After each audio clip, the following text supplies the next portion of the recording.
ان الحمد للہ والصلاة والسلام علی رسول اللہ وعلی آلہ واصحابہ ومن والہ۔ اللہ تعالیٰ کا فضل و کرم ہے کہ سیرت کی اس مجلس میں ہم شریک ہیں۔ سیرت کے مجلس میں بیٹھنے کے بہت سارے فوائد ہیں۔ ہم اور آپ اللہ کے نبی صلی اللہ علیہ وسلم کی سیرت کو سنتے ہیں، پڑھتے ہیں، جانتے ہیں، یا اللہ کے نبی صلی اللہ علیہ وسلم کا جب بھی نام آتا ہے تو کم از کم کیا کرتے ہیں؟ درود پڑھ لیتے ہیں۔ اللہ تعالیٰ کی 10 رحمتیں ہم پر نازل ہوتی ہیں۔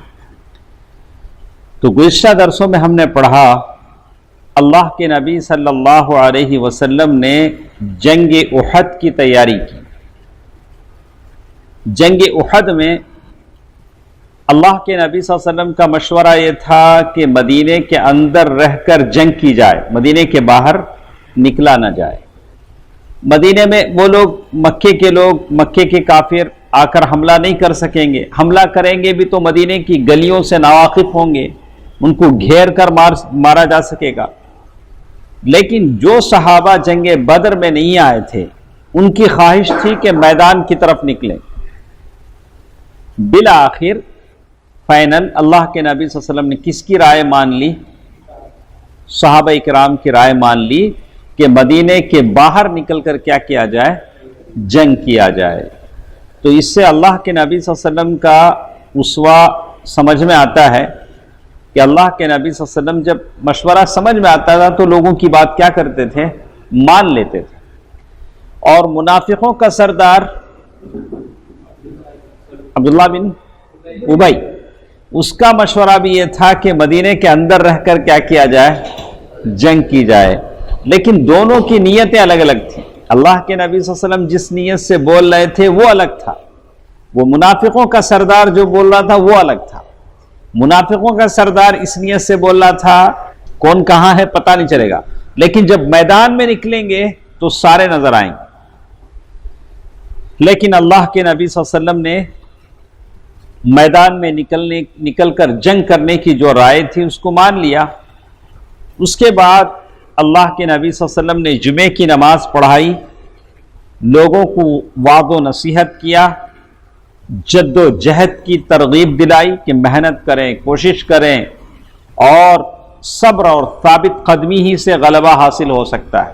اللہ کے نبی صلی اللہ علیہ وسلم نے کہا کہ جنگ میں جا رہے ہیں، صبر کرنا پڑے گا، ثابت قدم رہنا پڑے گا، اور اس کے ساتھ ساتھ یہ بھی کہا کہ سارے لوگ تیار ہو جاؤ، ہم لوگ دشمن سے حملہ کرنے کے لیے جا رہے ہیں۔ گویا اللہ کے نبی صلی اللہ علیہ وسلم نے جنگ کا اعلان کر دیا۔ یہ سننا تھا کہ صحابہ کرام کے دلوں میں خوشی کی لہر دوڑ گئی۔ دیکھیں جنگ میں جانے کی بات آتی ہے تو کیا ہے شویس؟ صحابہ کرام کیا ہو گئے؟ خوش ہو گئے، خوش ہو گئی، خوشی کی لہر دوڑ گئی۔ اس کے بعد آپ نے اللہ کے نبی صلی اللہ علیہ وسلم نے عصر کی نماز پڑھائی۔ عصر کی نماز پڑھائی، سارے لوگ جمع ہو چکے تھے، عوالی کے باشندے بھی آ چکے تھے۔ عوالی کی طرح مسجد نبوی میں بقیع کا جو گیٹ ہے، بقیع قبرستان کا، وہاں سے پیچھے کی طرف جہاں بلال مارکیٹ ہے یا بہت سارے پتہ نہیں اب کیسا وہاں کے حالات ہیں، وہ علاقہ عوالی کا علاقہ کہلاتا تھا۔ وہاں کے لوگ بھی کیا ہو گئے؟ پتہ نہیں اس زمانے میں وہ کتنا دور تھا، عوالی کتنا دور تھا، تو وہاں کے لوگ بھی جمع ہو گئے۔ نماز اللہ کے نبی صلی اللہ علیہ وسلم نے عصر کی نماز پڑھ لی، پھر اندر گھر میں تشریف لے گئے۔ ساتھ میں ابو بکر اور عمر رضی اللہ تعالی عنہما بھی تھے۔ دونوں نے مل کر اللہ کے نبی صلی اللہ علیہ وسلم کے سر پر عمامہ باندھا۔ کس نے؟ کہاں جانے کی تیاری ہو رہی ہے؟ جنگ میں۔ دونوں نے عمامہ باندھا اور لباس پہنایا، اللہ کے نبی صلی اللہ علیہ وسلم کے لیے مخصوص لباس پہنایا۔ آپ نے نیچے اوپر 2 زرہیں پہنی۔ اللہ کے نبی صلی اللہ علیہ وسلم نے جو جنگ کا جو لوہے کا جو لباس آتا ہے وہ کتنا پہنا؟ ڈبل، 2 پہنی۔ اور یہ چیز توکل کے خلاف نہیں ہے۔ کوئی نہیں کہتا ارے اللہ پر بھروسہ، اللہ پر بھروسہ ہے، آپ اپنی گاڑی لاک کریں، پھر کس پر کریں؟ اللہ پر بھروسہ کریں۔ اکرم صاحب سیدھے آئے، گاڑی ہینڈل لاک، کچھ لاک نہیں کیا، چابی بھی اسی میں لگا کے چھوڑے، بول رہے ہیں کیا ہے؟ اللہ پر بھروسہ ہے۔ نہیں، اعقلھا، اچھا سبحان اللہ، اعقلھا وتوکل علی اللہ، اسے باندھ لو، پھر کیا کرو؟ اللہ تعالیٰ پر بھروسہ کرو۔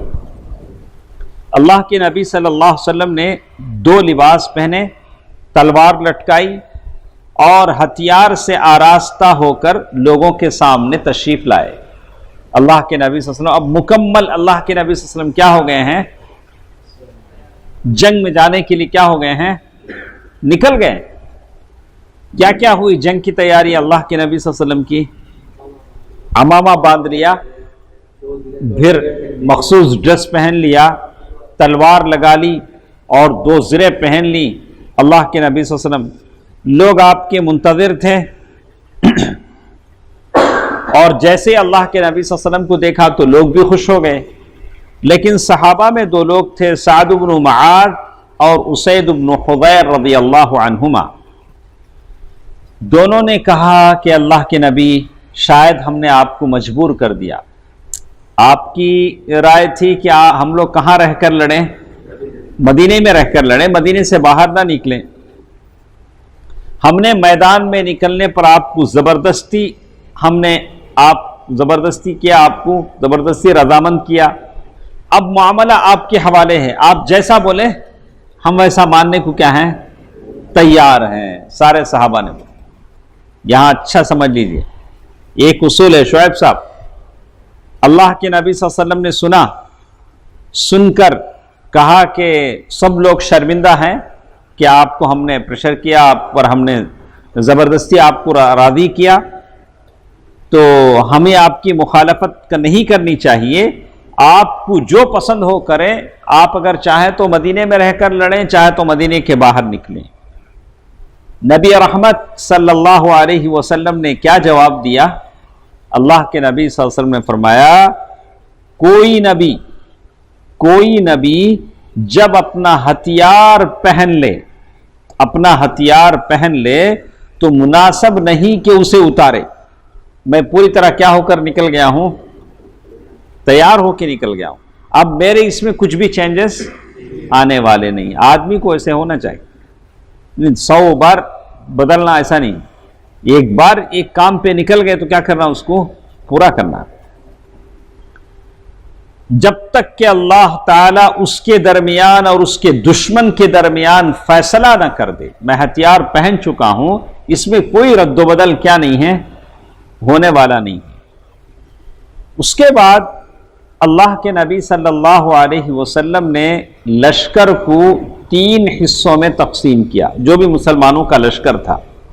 مسلمانوں کے لشکر میں اوس اور خزرج کے لوگ بھی تھے جو انصار کے تھے، مہاجرین بھی تھے۔ اللہ کے نبی صلی اللہ علیہ وسلم نے مہاجرین کا جو فوج کا جو ٹکڑا تھا، جو فوج کی جو جماعت تھی، اس پر اس کا جو جھنڈا تھا مصعب بن عمیر رضی اللہ تعالی عنہ کو حوالے کیا۔ مصعب بن عمیر کون ہیں؟ مدینے کے سب سے پہلے معلم، مقری، داعی، جو مکے سے کیا کیے بھیجے گئے۔ مصعب بن عمیر العبدری رضی اللہ عنہ، ان کے حوالے کس کا جھنڈا کیا گیا؟ کس کا جھنڈا ہے یہ؟ مہاجرین کا۔ قبیلہ اوس کا جھنڈا اسید بن حضیر رضی اللہ تعالی عنہ کو دیا گیا، یہ الگ جھنڈا۔ قبیلہ خزرج، ان کا جھنڈا حباب بن منذر رضی اللہ عنہ ان کو دیا گیا۔ تو اس طرح سے احد کی جنگ کے لیے فوج تھی جس میں 1000 آدمی تھے۔ پورے کتنے؟ 1000۔ جنگ بدر میں کتنے تھے؟ 313 یا 314، 15، 16۔ تو یہ جنگ احد کی یہ فوج تھی، اور جو 1000 جو فوج تھی اس میں 100 زرہ پوش، جن کے پاس زرہ تھی، وہ کتنے آدمی تھے؟ 100 آدمی تھے، اور 50 شہ سوار، 50 آدمی آتے تھے جن کے پاس گھوڑے تھے، شہسوار تھے۔ تو اللہ کے نبی صلی اللہ علیہ وسلم نے عبداللہ ابن ام مکتوم رضی اللہ عنہ ان سے کہا کہ آپ نابینا ہیں، آپ مدینے میں رہیں، مدینے میں جو لوگ رہ جائیں گے بوڑھے لنگڑے اپاہج، ان کو آپ نماز پڑھائیں۔ دیکھیے یہ سب سے بڑی ذمہ داری، نماز پڑھانے کی ذمہ داری کیا ہے؟ سب سے بڑی ذمہ داری ہے۔ ویسے نہیں ہو سکتا کہ کوئی کہیں امام ہے کہیں چلا جائے بلا کے، نہیں، میں اگر نہ رہوں تو کون نماز پڑھائیں گے؟ آدمی متعین کرے۔ تو مدینے کے اندر رہ جانے والوں کو نماز پڑھائیں۔ اس کے بعد اللہ کے نبی صلی اللہ علیہ وسلم نے کوچ کا اعلان کیا جنگ پر نکلنے کا۔ سعد بن معاذ اور سعد بن عبادہ رضی اللہ عنہ آپ کے سامنے سامنے چل رہے ہیں، پیچھے پیچھے اللہ کے نبی صلی اللہ علیہ وسلم چل رہے ہیں۔ اس کے بعد دیکھیے ثنیۃ الوداع یہ گھاٹی ہے، ایک یہ ہے علاقہ ہے، وہاں اللہ کے نبی صلی اللہ علیہ وسلم پہنچے تو اللہ کے نبی صلی اللہ علیہ وسلم کو ایک اچھی جماعت نظر آئی، کیا ایک گروپ نظر آیا، سب کے پاس اچھے ویپنز تھے، تلواراں، تیز تلوار، چمکتے تلوار، ڈھال، زریں بہت زیادہ تھے، اور ان کے پاس اچھا لباس بھی تھا، اور پورے اسلامی لشکر سے یہ لوگ الگ تھلگ تھے، دیکھنے میں لگتا تھا کہ لوگ کیا ہیں، سمتھنگ اسپیشل، عجیب ہیں، الگ ہیں۔ اللہ کے نبی صلی اللہ علیہ وسلم نے دریافت کیا کہ یہ لوگ کون ہیں، ہمارے ساتھ تو 1000 آدمی ہیں، یہ لوگ کون ہیں؟ تو بتایا گیا کہ یہ خزرج کے حلیف ہیں، خزرج قبیلے خزرج کے ساتھ جن کا اگریمنٹ ہے، یہودی ہیں لیکن خزرج کے کیا ہیں، حلیف ہیں، اور مشرکین کے خلاف جنگ میں ہمارے ساتھ آنا چاہتے ہیں۔ تو اکرم اللہ کے نبی صلی اللہ علیہ وسلم نے پھر پوچھا کیا یہ لوگ مسلمان ہو گئے ہیں؟ ان کے بارے میں کیا پوچھا؟ کیا یہ لوگ مسلمان ہو چکے ہیں؟ لوگوں نے کہا کہ نہیں، مسلمان نہیں ہوئے ہیں۔ تو اللہ کے نبی صلی اللہ علیہ وسلم نے فرمایا کہ میں شرک والوں کے خلاف کفر والوں کی مدد لینا نہیں چاہتا۔ کیا کہا اللہ کے نبی صلی اللہ علیہ وسلم نے؟ شرک والوں کے خلاف، جو لوگ مشرک ہیں مکے کے، ان کے خلاف ان کافر یہودیوں کی میں کیا لینا نہیں چاہتا؟ سپورٹ لینا نہیں چاہتا۔ حالانکہ تعداد مسلمانوں کی کم ہے، 1000 ہے، مشرکین کی تعداد بہت زیادہ ہے، لیکن اللہ کے نبی صلی اللہ علیہ وسلم نے پسند نہیں کیا کہ کسی کافر کی کیا کرے؟ سپورٹ لے، شرک والوں کے خلاف سپورٹ لے۔ اس کو اچھا اپنے ذہن میں رکھیں، اس نقطے کو۔ کہتے ہیں اللہ کے نبی صلی اللہ علیہ وسلم نے وہاں سے آگے بڑھ کر ایک مقام ہے شیخان ایک جگہ کا نام ہے، وہاں اللہ کے نبی صلی اللہ علیہ وسلم پہنچے تو 1000 آدمیوں کا جو لشکر تھا اللہ کے نبی صلی اللہ علیہ وسلم کے ساتھ، سارے لوگوں کا معائنہ کیا۔ معائنہ کرنے کا مطلب سارے لشکر کا ایک مرتبہ سروے کیا، اب دیکھا کہ کون کس کا ایج تھوڑا کیا ہے، کم ہے، سارے لوگوں کو واپس کر دیا۔ جن کا ایج جو کم ہے کیا کیا؟ اللہ کے نبی صلی اللہ علیہ وسلم نے واپس کیا۔ واپس کرنے والوں میں سے کون کون ہے؟ دیکھیے عبداللہ بن عمر، کون ہے؟ بہت کم عمر تھے عبداللہ بن عمر رضی اللہ عنہ۔ اسامہ بن زید رضی اللہ تعالی عنہ، اسید بن ظہیر، زید بن ثابت رضی اللہ عنہ، زید بن ارقم، عرابہ بن اوس، عمرو بن حزم، ابو سعید خدری رضی اللہ عنہ۔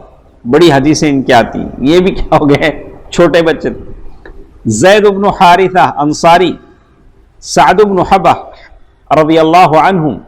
تو اسی فہرست میں حضرت برا بن عازب رضی اللہ تعالی عنہ کا نام بھی ذکر کیا جاتا ہے۔ برا بن عازب رضی اللہ تعالی عنہ کی وہ لمبی حدیث ہے جو عذاب قبر سے متعلق ہے، لیکن صحیح بخاری میں ان کی جو روایت مذکور ہے اس سے واضح ہوتا ہے کہ وہ احد کے موقع پر لڑائی میں شریک تھے، لیکن یہ سارے لوگ تھے، ان کو واپس کر دیا۔ لیکن کچھ لوگ تھے جن کو ایج کم ہونے کے باوجود بھی پرمیشن ملی، ان میں کون ہے؟ رافع بن خدیج اور سمورہ بن جندب، یہ دو ہیں، جنگ میں شرکت کی اجازت مل گئی۔ اس کا سبب یہ تھا کہ رافع بن خدیج رضی اللہ عنہ بڑا تیر چلانے والے تھے، وہ کیا تھے؟ بہت تیر چلانے والے تھے، اس لیے انہیں اجازت مل گئی۔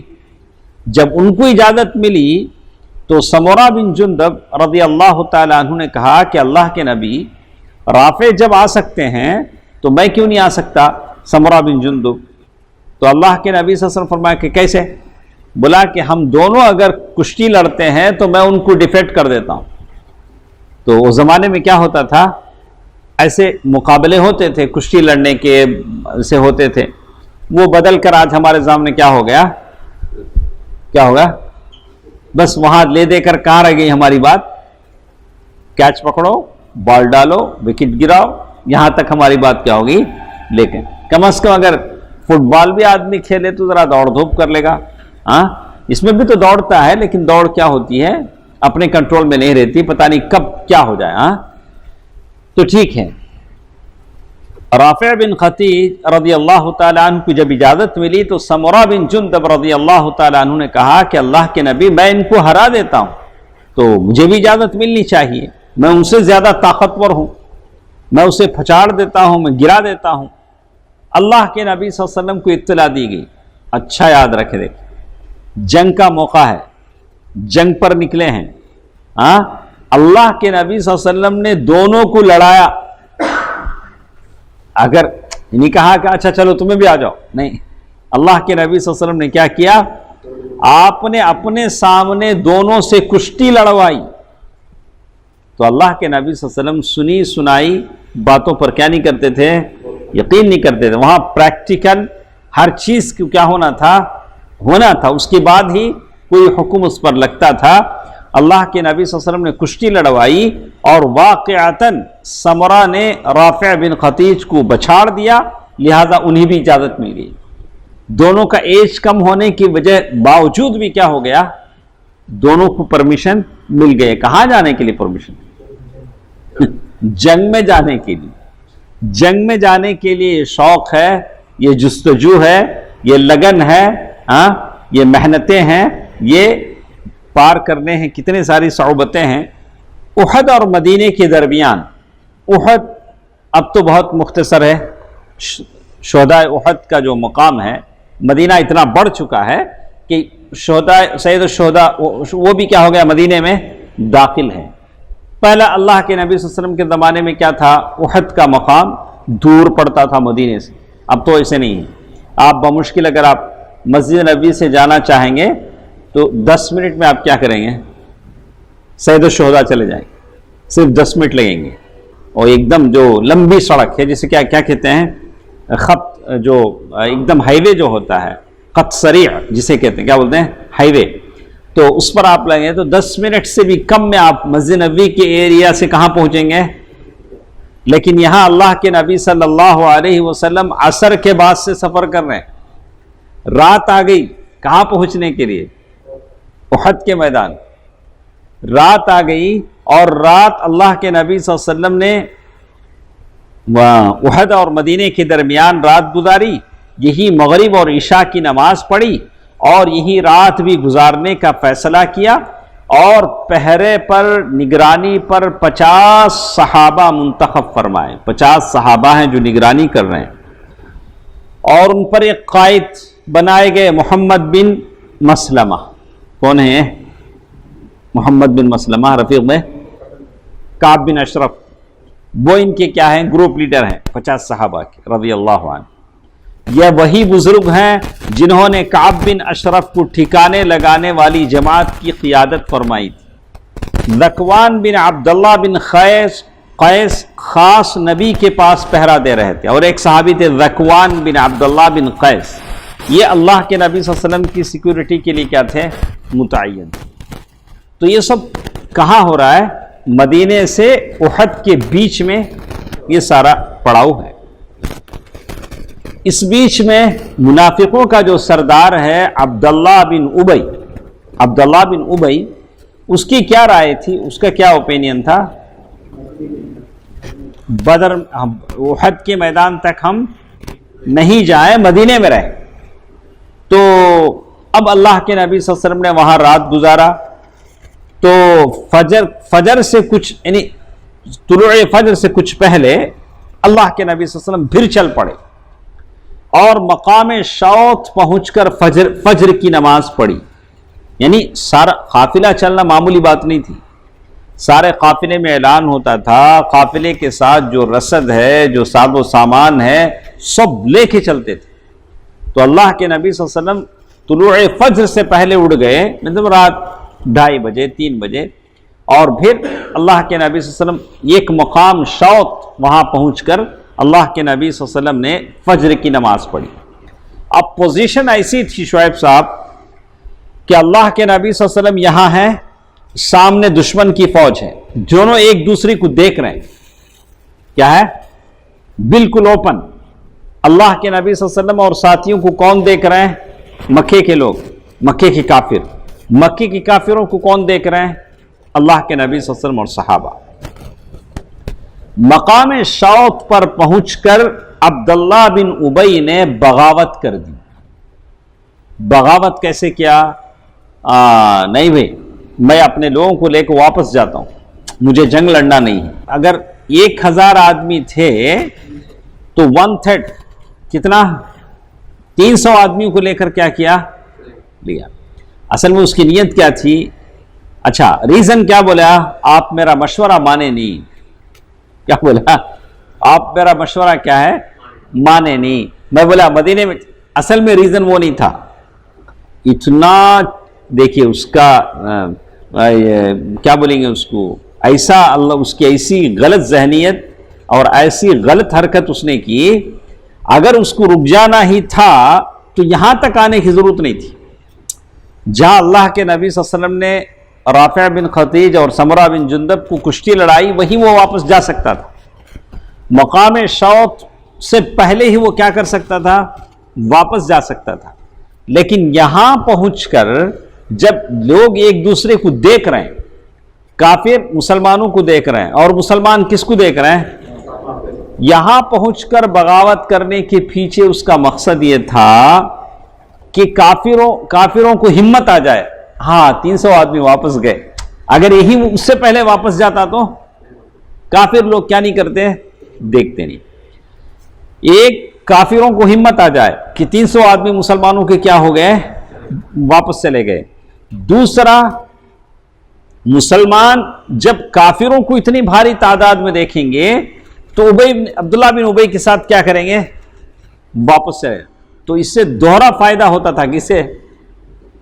عبداللہ بن ابی کو کیا ہوتا تھا؟ فائدہ ہوتا تھا۔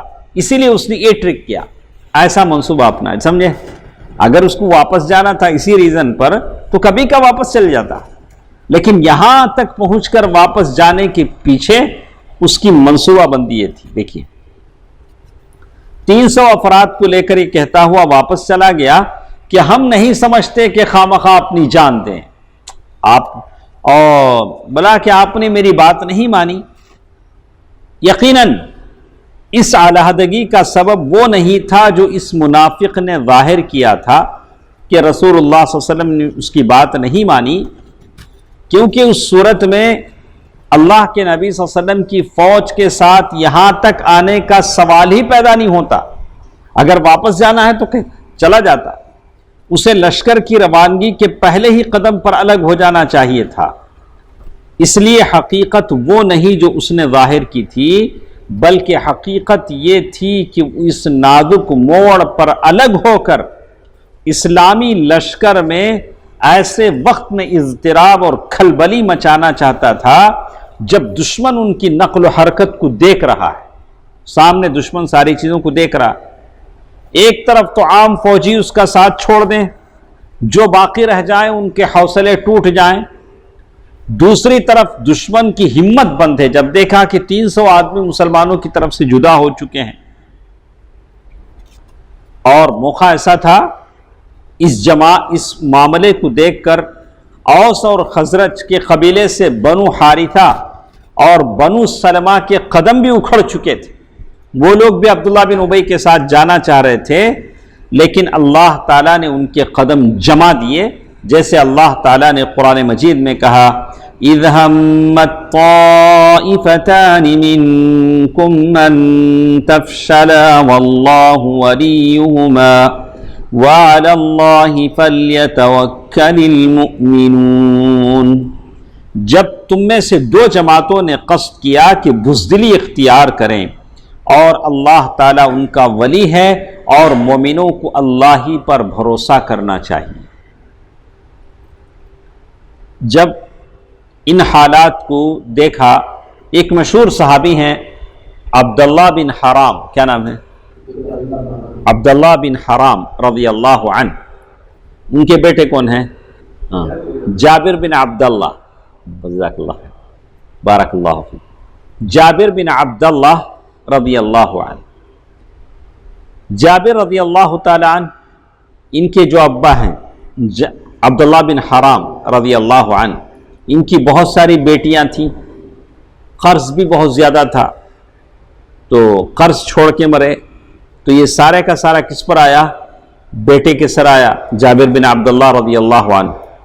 اور یہودیوں کے پاس قرض لیا ہوا تھا، باغیچے میں اتنا کھجور نہیں نکلتا تھا کہ قرض ادا ہو، لیکن اللہ کے نبی صلی اللہ علیہ وسلم کی دعا کی برکت سے کیا ہوا؟ کھجور اتنا آیا کہ قرض ادا ہوا۔ عبداللہ بن حرام رضی اللہ تعالی عنہ جب دیکھا کہ عبداللہ بن ابی واپس جا رہا ہے تو انہوں نے ان کا فرض یاد دلانا چاہا، ڈانٹتے ہوئے واپسی کی ترغیب، بولتے کہ نہیں واپس آ جاؤ، جاؤ نہیں، ترغیب دیتے ہوئے پیچھے پیچھے چلے۔ کون؟ عبداللہ بن حرام رضی اللہ عنہ، وہ شہید ہو گئے اس جنگ میں، وہ پیچھے پیچھے گئے، عبداللہ بن ابی سے کہہ رہے ہیں کہ اللہ کی راہ میں لڑو، آؤ دفاع کرو، عبداللہ بن ابی سے کہہ رہے ہیں، مگر انہوں نے جواب میں کہا اگر ہم جانتے کہ آپ لوگ لڑائی کریں گے تو ہم واپس نہ ہوتے، ہم کیا نہیں ہوتے؟ واپس نہ ہوتے۔ تو یہ جواب سن کر عبداللہ بن حرام رضی اللہ تعالی عنہ یہ کہتے ہوئے واپس ہوئے کہ او اللہ کے دشمنوں، تم پر اللہ کی مار، یاد رکھو اللہ تعالیٰ تم سے اپنے نبی کو مستغنی فرما دے گا، اللہ ایسا کچھ بندوبست کرے گا کہ نبی کو تمہاری ضرورت کیا نہیں ہوگی؟ نہیں پڑے گی۔ یہ ہے عبداللہ بن حرام رضی اللہ عنہ، جو کس کے ابا ہیں؟ جابر رضی اللہ تعالیٰ عنہ کے ابا، جن سے اللہ کے نبی صلی اللہ علیہ وسلم نے ان کا اونٹ خریدا تھا۔ کس کا اونٹ خریدا اللہ کے نبی نے؟ جابر رضی اللہ تعالیٰ عنہ کی۔ اور جب وہ بہت تیزی کے ساتھ جا رہے تھے تو اللہ کے نبی صلی اللہ علیہ وسلم نے پوچھا کہ جابر کیا بات ہے، بہت جلدی ہے مدینہ جانے کی؟ بولا کہ اللہ کے نبی، انہوں نے نئی نئی شادی کی ہوئی تھی۔ اللہ کے نبی صلی اللہ علیہ وسلم نے پوچھا کہ اچھا بتاؤ کنواری عورت سے شادی کیے ہو یا طیبہ سے؟ انہوں نے کہا کہ اللہ کے نبی میں نے طیبہ سے شادی کی ہے، ذرا عمر والی عورت سے شادی کی ہے۔ اللہ کے نبی صلی اللہ علیہ وسلم نے فرمایا کہ پھر کنواری عورت کی شادی کی ترغیب دی۔ انہوں نے کہا کہ نہیں اللہ کے نبی میری بہنیں ہیں، ان کے سر یہ کرنے ہوتے ہیں، ان کو طور و طریقے سکھلانے ہوتے ہیں، تو اس لیے میں نے چاہا کہ تھوڑی تجربہ کار عورت سے شادی کروں۔ تو اللہ کے نبی صلی اللہ علیہ وسلم کی سیرت بتاتی ہے کہ اللہ کے نبی صلی اللہ علیہ وسلم لوگوں کے اپنے معاملات کے بارے میں بھی کبھی کیا کرتے تھے؟ استفسار کر لیا کرتے تھے، خیر کے لیے، بھلائی کے لیے۔ کچھ لوگوں کو خامخواہ کی یہ رہتی، ہر ایک کی زندگی میں گھسنا چاہتے، لیکن اللہ کے نبی صلی اللہ علیہ وسلم کا جو انوالو جو ہونے کا طریقہ تھا، اس لیے تھا کہ جابر کو کیا کریں؟ کچھ سپورٹ کریں۔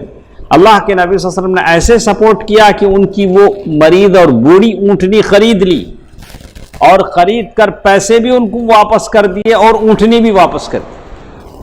تو ہم کسی کی زندگی کو کوریدنا چاہتے ہیں، اس کے لیے کچھ اچھا کرنا چاہتے ہیں تو کوئی بات نہیں، لیکن خواہ کی ذرے لوگوں کو عادت ہوتی ہے، ہر ایک کی زندگی میں پاؤں ڈالنا چاہتے ہیں، ایسی بات نہیں، وہ بھی ان سے کوئی فائدہ نہیں، ٹائم ویسٹ اور پوری اپنی۔ اس سے بہتر ہم ان سے اپنا دکھڑا سنانے کے بجائے اللہ کے سامنے سنائیں تو اللہ معاملے حل کر دے۔ مخلوق سے سنانے کے بجائے ہم کس کو سنائیں؟ اپنی زندگی کے دکھ سکھ اللہ سبحانہ و تعالیٰ کو جو کہتا ہے امن یجیب المضطر اذا دعا، کہتے ہیں انہی منافقین کے بارے میں اللہ تعالیٰ کا ارشاد ہے وَلِيَعْلَمَ الَّذِينَ نَافَقُوا وَقِيلَ لَهُمْ تَعَالَوْا قَاتِلُوا فِي سَبِيلِ اللَّهِ أَوِ ادْفَعُوا قَالُوا لَوْ نَعْلَمُ قِتَالًا لَاتَّبَعْنَاكُمْ هُمْ لِلْكُفْرِ يَوْمَئِذٍ أَقْرَبُ مِنْهُمْ لِلْإِيمَانِ يَقُولُونَ بِأَفْوَاهِهِمْ مَا لَيْسَ فِي قُلُوبِهِمْ وَاللَّهُ أَعْلَمُ بِمَا يَكْتُمُونَ۔ سورۃ آل عمران آیت نمبر 167۔ تو اللہ تعالیٰ اس میں کہتے ہیں اور تاکہ اللہ انہی بھی جان لے جنہوں نے منافقت کی۔ کس نے منافقت کیا تھا یہاں؟ عبداللہ بن ابی نے اور اس کے ساتھ کوئی۔ اور ان سے کہا گیا کہ آؤ اللہ کے راستے میں لڑائی کرو یا دفاع کرو، تو انہوں نے کہا اگر ہم لڑائی جانتے تو یقیناً تمہاری پیروی کرتے۔ اگر ہم لڑائی جانتے، یہ لوگ آج ایمان کی بنسبت کفر کے زیادہ قریب ہیں، اور یہ لوگ ایمان کی نسبت کفر کے زیادہ قریب ہیں، یعنی اگر لڑائی جانتے تو ہم تمہاری پیروی کرتے، ایسے بولتے ہیں منہ سے، لیکن انہوں نے کیا کیا؟ اللہ تعالیٰ نے فوراً کہا یہ لوگ آج ایمان کی بنسبت کفر کے زیادہ قریب ہیں، منہ سے ایسی بات کہتے ہیں جو دل میں نہیں، اور یہ جو کچھ چھپاتے ہیں اللہ اسے جانتا ہے۔ اب جو باقی لشکر ہے، کتنا لشکر باقی بچا شویس؟ 7۔ اللہ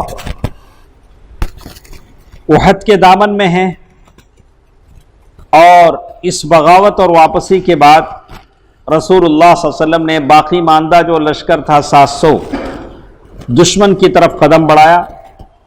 دشمن کا پڑاؤ آپ کے درمیان اور احد کے درمیان کئی سمت سے حائل تھا، گھرا ہوا تھا، اور اللہ کے نبی صلی اللہ علیہ وسلم کو اور صحابہ کو اندازہ نہیں ہو رہا تھا کہ دشمن کتنے ہیں۔ اللہ کے نبی صلی اللہ علیہ وسلم نے لوگوں سے کہا، اپنے ساتھ جو لوگ تھے، کہ دشمن تک ہمیں لے جائے، لیکن ایسے طریقے سے لے جائے کہ دشمن کے قریب سے گزرے بغیر ہم دشمن کے پاس پہنچ جائیں، دشمن سے قریب سے گزرے بغیر ہم دشمن کے پاس پہنچ جائیں۔ اس کے جواب میں ابو خیثمہ رضی اللہ تعالیٰ عنہ نے کہا کہ یا رسول اللہ، میں اس خدمت کے لیے حاضر ہوں۔ تو اللہ کے نبی صلی اللہ علیہ وسلم نے دریافت کیا کہ کوئی آدمی ہے جو ہمیں دشمن کے پاس سے گزرے بغیر کسی قریبی راستے سے لے چلے؟ دشمن دور ہے۔ اس کے جواب میں ابو خیثمہ نے عرض کیا یا رسول اللہ، میں اس خدمت کے لیے حاضر ہوں۔ پھر انہوں نے ایک مختصر سا راستہ اختیار کیا جو مشرکین کے لشکر کو مغرب کے سمت چھوڑتا ہوا بنی حارثہ کے حرہ اور کھیتیوں سے گزرتا تھا۔ کئی طریقے ہیں احد کو جانے کے، راستے ہیں۔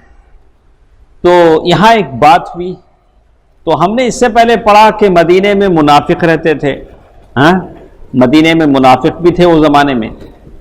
تو وہاں ایک آدمی تھا، اس کا نام مربع بن قیضی، اس کا نام کیا تھا؟ مربع بن قیضی، یہ یہودی تھا۔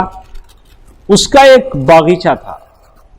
صحابہ اور اللہ کے نبی صلی اللہ علیہ وسلم مدینے سے نکل کر کدھر جا رہے ہیں؟ احد کی طرف جا رہے ہیں، وہی تو جنگ ہونی ہے۔ اور مربع بن قیضی، اس کا ایک باغیچہ ہے، اسی باغیچے کے اندر سے جانا، مدینہ احد اگر پہنچنا ہے تو کیا کرنا؟ اسی باغیچے کے اندر سے جانا۔ یہ جو مربع بن قیضی تھا، ایک تو اندھا تھا، کیا تھا؟ اور اس کے اوپر کیا تھا؟ منافق بھی تھا، دل کا اندھا بھی تھا، آنکھ کا اندھا بھی تھا۔ تو اسے معلوم ہوا مسلمان ادھر سے جا رہے ہیں، تو وہاں اپنے باغیچے میں کھڑے ہو کر نیچے سے دھول اٹھاتا، جیسے ہی پاؤں کی آواز سنتا کہ لوگ آ رہے ہیں، چہروں پر اڑاتا، مسلمانوں کی کیا کرتا؟ چہروں پہ اڑاتا، اور کہنے لگا کہ اگر آپ اللہ کے رسول ہیں صلی اللہ علیہ وسلم تو یاد رکھیں کہ آپ کو میرے باغ میں آنے کی اجازت نہیں ہے. کسے بول رہا ہے؟ اللہ کے نبی صلی اللہ علیہ وسلم. ایک تو اندھا ہے، دوسرا کیا ہے؟ منافق ہے. تو لوگوں کو بڑا غصہ آیا. اللہ کے نبی صلی اللہ علیہ وسلم کے ساتھ جو صحابہ تھے ان کو بڑا غصہ آیا.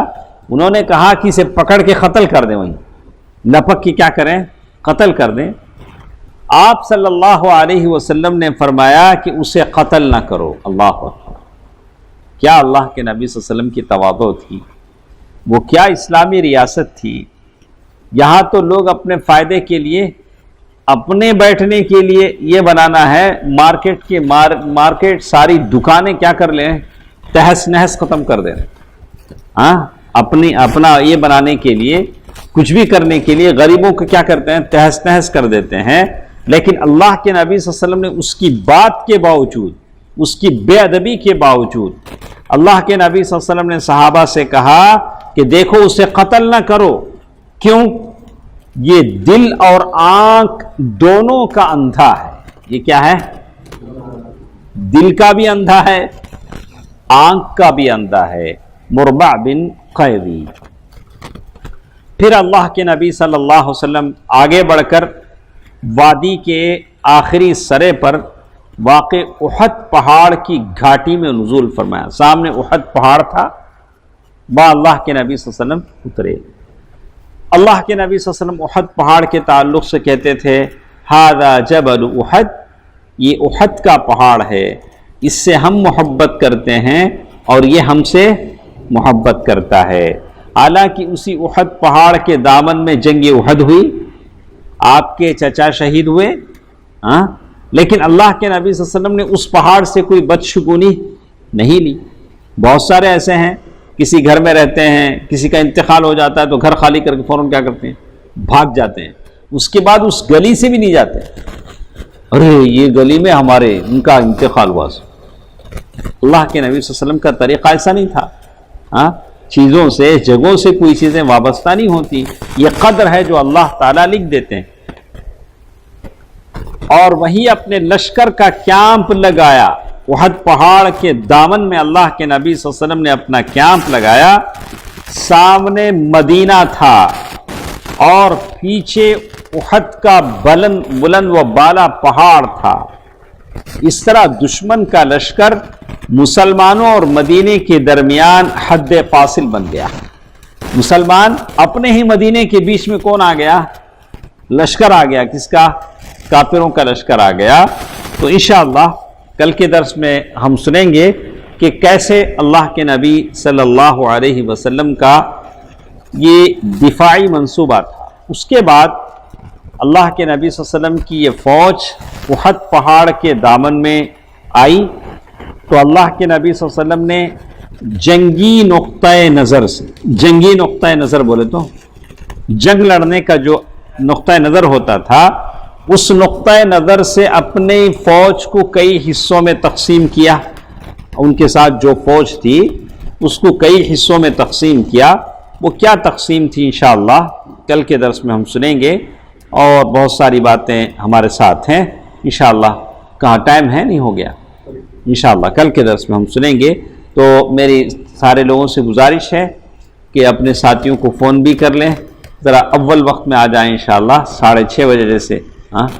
سبحانک اللہم ربنا وبحمدک اشہد ان لا الہ الا انت استغفرک واتوب الیک. والسلام علیکم ورحمۃ اللہ وبرکاتہ.